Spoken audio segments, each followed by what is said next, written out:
Hello everyone. और इस session में हम लोग स्टार्ट करने वाले हैं आपको सॉलिड स्टेट। और हम लोग करने क्या वाले हैं, इंपॉर्टेंट क्वेश्चन जो आपको ब्रिलियंट के गेस्ट पेपर में दिया हुआ है, at the same time Yashpal के जो आपको गेस्ट पेपर में जो दिया गया है उन सब को हम लोग डील करेंगे ताकि कम से कम समय में हम लोग मैक्सिमम आउटपुट ला सकें। ठीक है, बिकॉज कि जो आपको समय बहुत कम है।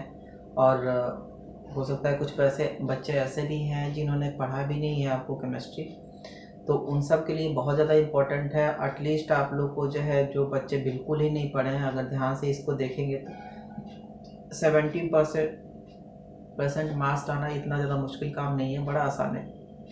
ठीक है, जो मैं डिस्कस करूँगा उसको समझेंगे आप।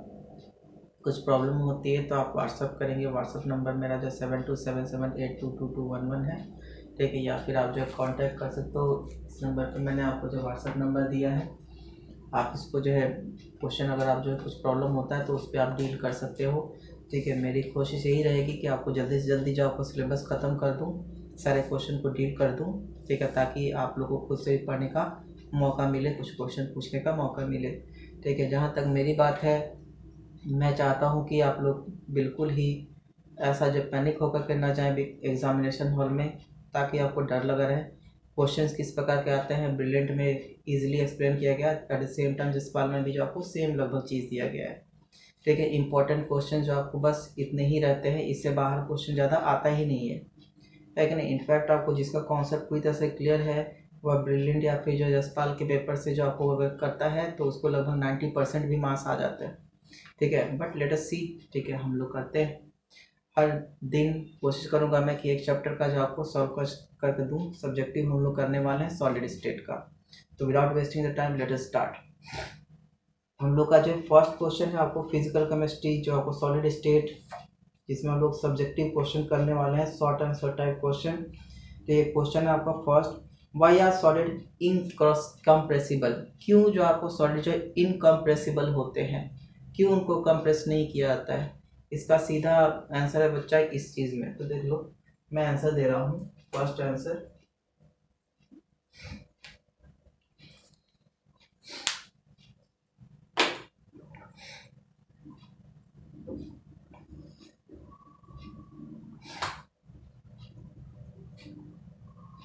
The particles of solid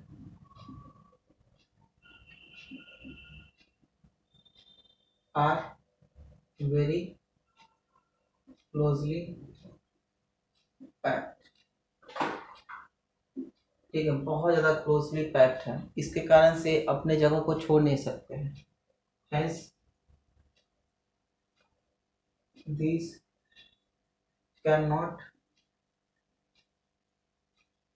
leave their places, therefore are rigid। इसलिए जो आपको ये रिजिड है, पार्टिकल्स आपको मूव ही नहीं करे तो आप जब प्रेशर दे के भी उसका जो शेप आप चेंज नहीं कर पाओगे, इसी कारण से ये रिजिड है कि नहीं। सेकंड क्वेश्चन है, why does table salt sometime appear yellow in color। ठीक है, देखो अच्छा, समटाइम्स आपको जो सोडियम क्लोराइड जो होता है, टेबल सॉल्ट जो होता है, वो आपको जो येलो इन कलर होता है because of the metal access. कभी कभी क्या होता है क्या कि सोडियम का साइज बहुत ज़्यादा छोटा होने के कारण से ढेर सारे जो सोडियम के आयन से आपको जो क्रिस्टल में आ जाते हैं। ठीक है, तब आयन आए हैं पॉजिटिव चार्ज के, तो जो निगेटिव चार्ज को बैलेंस करने के लिए जो कुछ इलेक्ट्रॉन्स भी आ जाते हैं, और ये जो इलेक्ट्रॉन्स होता है वह एफ सेंटर्स बनाते हैं, जिसके कारण से कलर इफेक्ट होता है क्रिस्टल में। ठीक है, since Na plus ions are smaller in size, there exists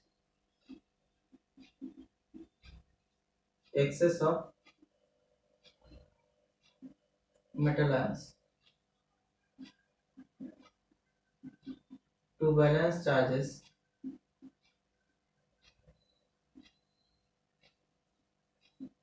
There also exist some free electrons in the interstitials creating epicenters which gives color to crystals। Crystal को आपको कलर्ड इफेक्ट देता है यह। नेक्स्ट क्वेश्चन है what R F centres. ठीक है, inner crystal. देखो बच्चा, इसमें जो आपको एफ सेंटर का जो भी डेफिनेशन दिया हुआ है, ठीक है, जनरली कहीं कहीं पे क्या होता है क्या कि जो आपको अनायन के वैकेंसी को फुलफिल करने के लिए जो आपको फ्री इलेक्ट्रॉन्स आ जाते हैं वह एफ सेंटर बना देते हैं, और जिसके कारण से कलर इफेक्ट होता है, बिकॉज कि इलेक्ट्रॉन है ना ट्रांजिट करेंगे तो स्पेसिफिक वेवलेंथ का जो लाइट वह इमिट करेंगे, तो इसी कारण से कलर इफेक्ट दिखता है आपको जो क्रिस्टल में। नेक्स्ट क्वेश्चन है why does white zinc oxide becomes yellow upon heating. देखो जैसा बच्चा, जब हम लोग जिंक ऑक्साइड को हीट करते हैं तो क्या होता है, कुछ कुछ जो आपको ऑक्सीजन के एटम्स जो अपने जगह को छोड़ देते हैं, तो वहाँ पे क्या हो जाता है कि कुछ फ्री इलेक्ट्रॉन्स मिल जाते हैं, एफ सेंटर्स बनता है, जिससे कहाँ से वह ट्रांजिट करते हैं इलेक्ट्रॉन्स। ठीक है, अगर एक जगह से इस वाली जगह को ट्रांजिट करते हैं, एक मतलब लोअर एनर्जी से हायर एनर्जी तक जाएंगे तो आपको कुछ वेवलेंथ ऑफ लाइट ऑब्जॉर्व करेंगे, और फिर से हायर से लोअर एनर्जी, तो according to the law of conservation of energy जब आपको लोअर स्टेट में जाएंगे तो कुछ specific wavelength of light emit करेंगे, इसके कारण से वह कलर इफेक्ट हो जाता है कि नहीं। तो लिखेंगे इस चीज में। थर्ड है हम लोग का answer, some of the oxygen atoms leave their lattice points leaving behind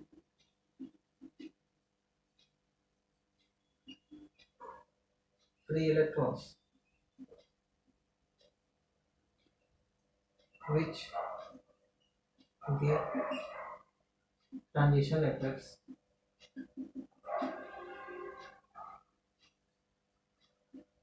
and color to the crystal।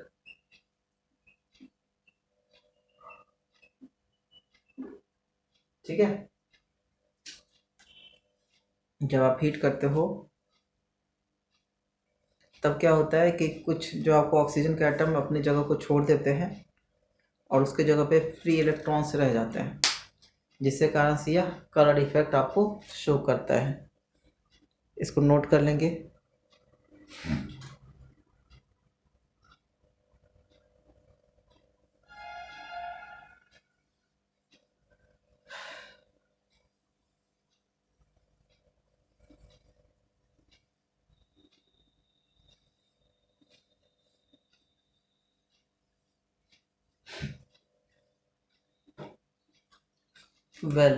हम लोग का नेक्स्ट क्वेश्चन है define point defect. Point defect को डिफाइन कीजिए और साथ में और what do you mean by the point defect in a crystal. B question आपको why is Frenkel defect produced in solid crystal. Frenkel defect क्यों जो आपको सॉलिड क्रिस्टल में होता है, ठीक है, और जो आपको पॉइंट डिफेक्ट क्या होता है। ठीक है, तो देख लेते हैं आपको पॉइंट डिफेक्ट क्या होता है। क्वेश्चन नंबर 5 का आंसर 5A। ठीक है, तो पॉइंट डिफेक्ट होता है क्या, the defect occurs due to absence of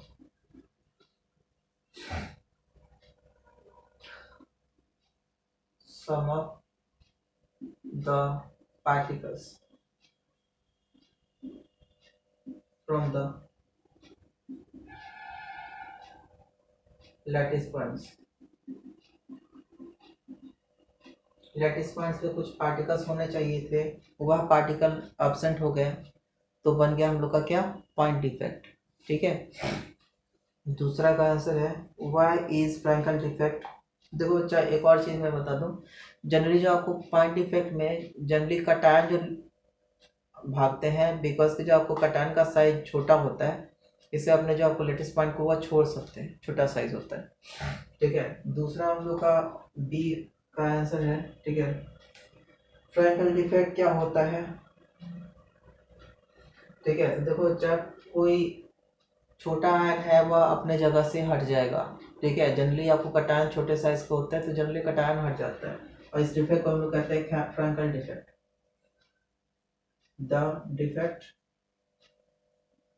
arises due to missing of the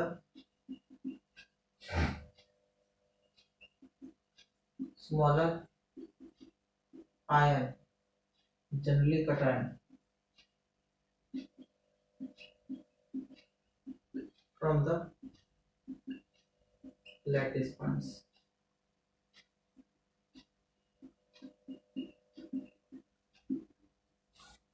ठीक है, तो लैटिस पॉइंट से जो आपको मिस करके और कहाँ पे चले जाएगा, सर जो भाग जाएगा वो तो नहीं, वह इंटरस्टिशियल पे जाकर के आपको सेटल हो जाता है। ठीक है, इंटरस्टिशियल पे जाकर लैटिस पॉइंट से हट करके इंटरस्टिशियल पे जाकर के जो आपको चला जाता है। ठीक है, अब इससे क्या होगा कि भाई अपने क्रिस्टल को तो वो नहीं छोड़ा है, बट अपने लैटिस पॉइंट को सिर्फ छोड़ा है, तो इसके कारण से इसका ना डेंसिटी करता है ना कुछ भी, कोई चेंजेस वैसा नहीं आता है, बट हाँ कभी कभी आपको कलर डिफेक्ट दिख जाएगा। वेल 6 नंबर क्वेश्चन है आपका, why are ionic solids behave as conductor in the molten state and not in the solid state, explain. देखो बच्चा, आयनिक सॉलिड जो होते हैं वो आयन से बने हुए होते हैं, है कि नहीं? आयन से बने होने के कारण से, ठीक है, वह क्या करेगा कि ऐसे अगर सॉलिड स्टेट में तो आयंस तो उसके मोबाइल नहीं है, फ्री नहीं है। ठीक है, तो इसके कारण से जो आपको करंट को कैरी नहीं करेगा, बट जब इसको जो आपको मोल्टन स्टेट में रखो या फिर एक्वस सोल्यूशन में रखो तो इसके जो आपको आयंस मोबाइल हो जाते हैं, जिससे कारण से वह फ्रीली मूव करके जो आपको करंट को कैरी कर सकता है कि नहीं? तो लिख लेते हैं इसका answer, the ions of the ionic solid becomes mobile on melting sorry or in aqueous solution।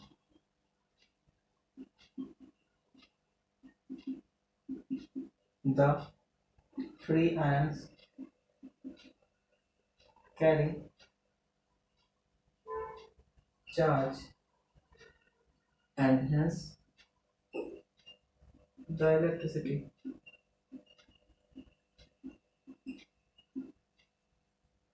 ठीक है, तो 6 का आंसर ये है। 7th क्या है, what type of defect can arise when a solid is heated, which physical property is affected by it and in what way। ठीक है, देखो बच्चा, कभी कभी ऐसा होता है कि अगर सॉलिड को बहुत ज़्यादा हीट करते हो तो पार्टिकल्स जो अपने लैटिस पॉइंट्स को कंप्लीटली भी छोड़ सकते हैं। ठीक है, एक केस होता है कि थोड़ा सा डिसलोकेट हो जाए, वो भी बात हो सकता है, मगर बहुत ज़्यादा हीट करोगे तो क्या होता है कि अपने जो जगह को कंप्लीटली वह छोड़ के भाग जाएंगे।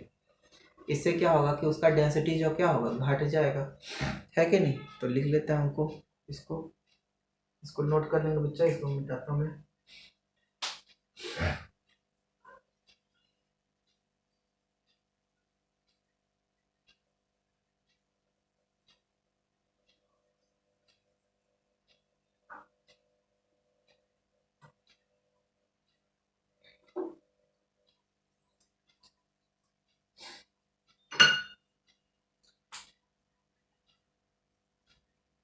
7 का आंसर है, when solid is heated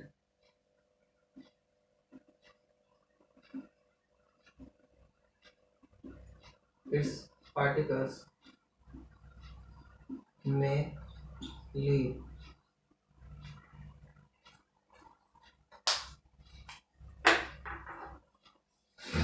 their lattice points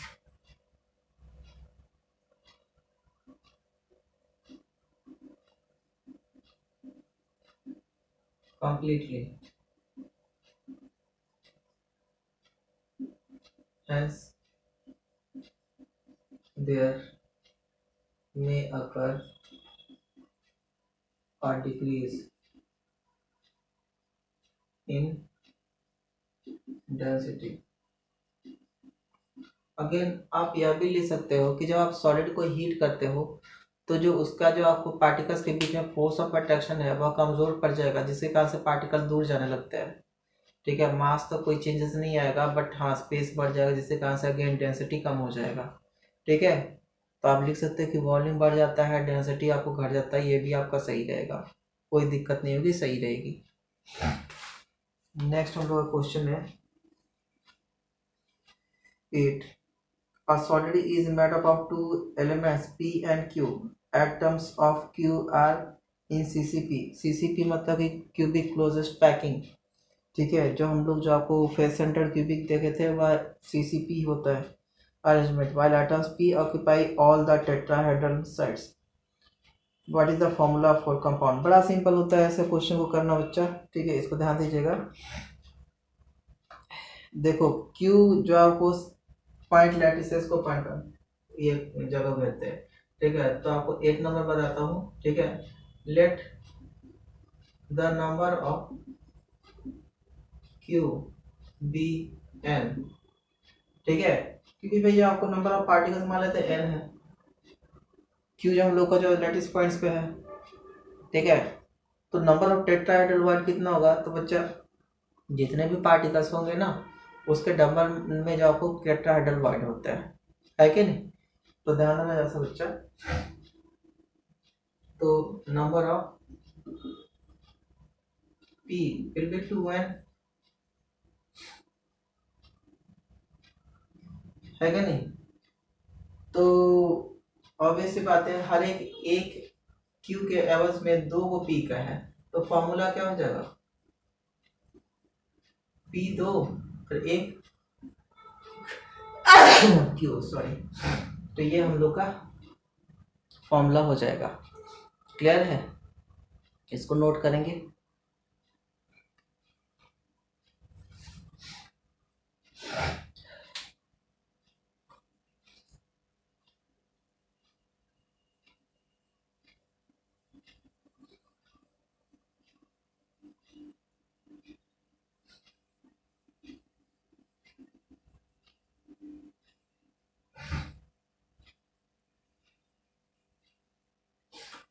next हम लोग का क्वेश्चन है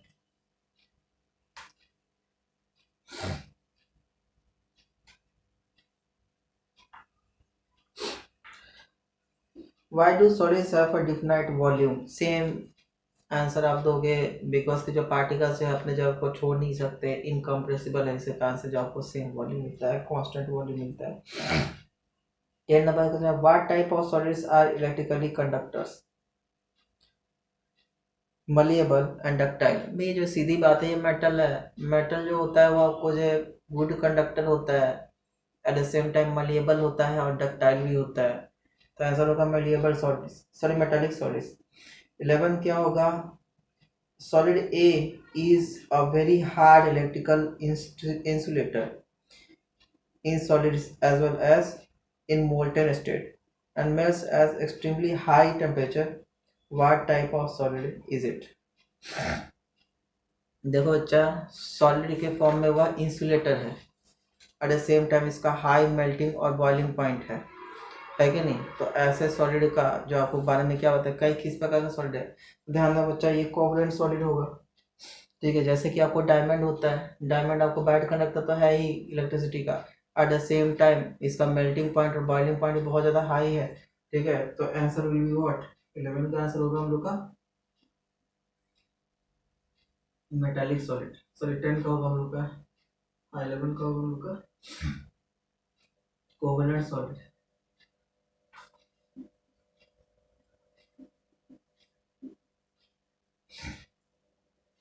12 है, give the significance of lattice point. Lattice points क्या होता है, इसका सिग्निफिकेंस बताइए। तो भैया आपको these are the places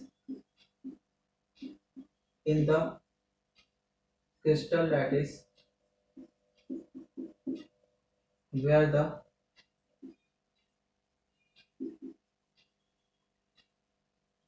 probability of finding a particle is maximum। यह वह जगह होता है लैटिस, क्रिस्टल लैटिस में, जहां पे आपको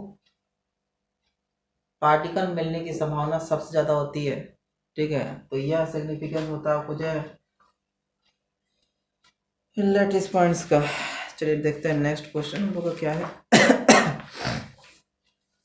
नेक्स्ट क्वेश्चन हम लोग का, a group 14 element is to be converted into N type semiconductor. N type semiconductor को जो आपको बनाने के लिए क्या करना होता है बच्चा, एन टाइप मतलब कि नेगेटिव टाइप, एन मतलब कि जो आपको चार्ज करिए जहाँ पे इलेक्ट्रॉन्स होंगे। तो ऐसा हम लोग का ग्रुप 14 का एलिमेंट है, उसके एटॉम मोशन में जो आपको 4 इलेक्ट्रॉन होता है। कोई ऐसा जो आपको एलिमेंट उसमें डालेंगे जिसमें आपको जो एटॉम मोशन में 5 इलेक्ट्रॉन्स होते हैं, तो ग्रुप 15 के एलिमेंट्स को डालेंगे। जैसे कि आपको नाइट्रोजन हो गया, फास्फोरस हो गया, आर्सेनिक हो गया, एंटीमनी हो गया, बिस्मथ हो गया। इसमें से किसी को भी डालोगे तो आपको ये एन टाइप सेमीकंडक्टर बन जाएगा। तो सीधा आंसर है इसका ग्रुप 15 एलिमेंट। ठीक है। नेक्स्ट क्वेश्चन है हम लोग का इतना ही क्वेश्चन था अप टू क्वेश्चन नंबर 13 तक। नेक्स्ट क्वेश्चन अगली बार हम लोग जो स्टार्ट करेंगे जो आपको सॉल्यूशंस का, देखते हैं सॉल्यूशन में कितना दम है। अभी नहीं, ब्रेक के बाद।